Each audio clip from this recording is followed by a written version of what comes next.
Hey guys, now we're on the topic of how to weigh your food, and what we're going to do is show you how to use a scale. And we have a few choices here, one being a whole food source. This is obviously a processed food source, which is delicious. And then we have something that's kind of a combination of both. Essentially it's good oats, but then there's like some processed stuff in there, but not entirely. And we want to demonstrate a little bit of all three. So what we're going to start off with is showing how to measure out oatmeal and how to use your scale to tare it out.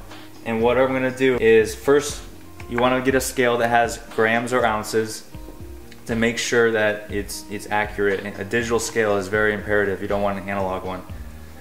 But this is set in, and I turned it on, it's set on grams.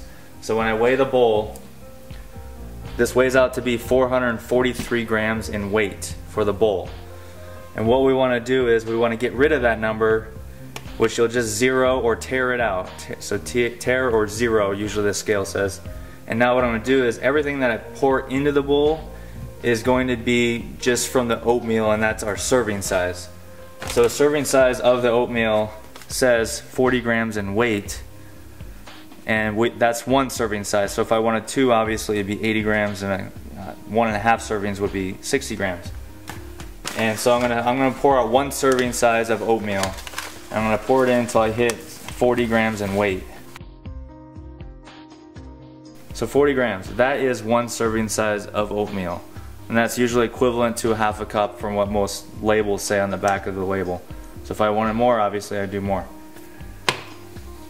Next one I'm going to do is a Pop-Tart, which on the back it says one pastry is 50 grams in weight, so I'm going to measure that out. Now, usually people just see the one pastry and they eat that and they think it's the numbers that it says.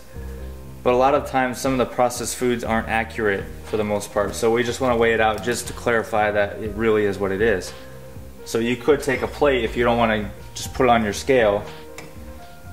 You could just tear out the plate and then put the Pop-Tart on it, and it comes out to be 51 grams. So it's a little over. It's not a big deal if it's just 1 gram, but you guys can sort of see that it can be off. Even some slices of bread do the same thing. Our next option is I'm going to cut this wonderful, delicious pear, and I'm going to cut it and slice it up. So I'm going to tear out the plate.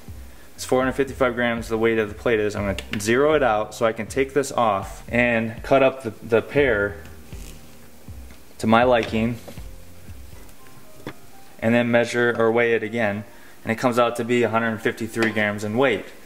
Now if you're looking to hit a certain amount of weight or macros for this certain pear, if you wanted 100 grams or whatever, then you start taking items off. And you could keep taking off a couple until you hit 100 grams or whatever the goal you're trying to hit. But you can essentially reach that goal with, I don't want to waste this, so I add this into my macros if I have room for it. And that is the basic breakdown of how to use your scale.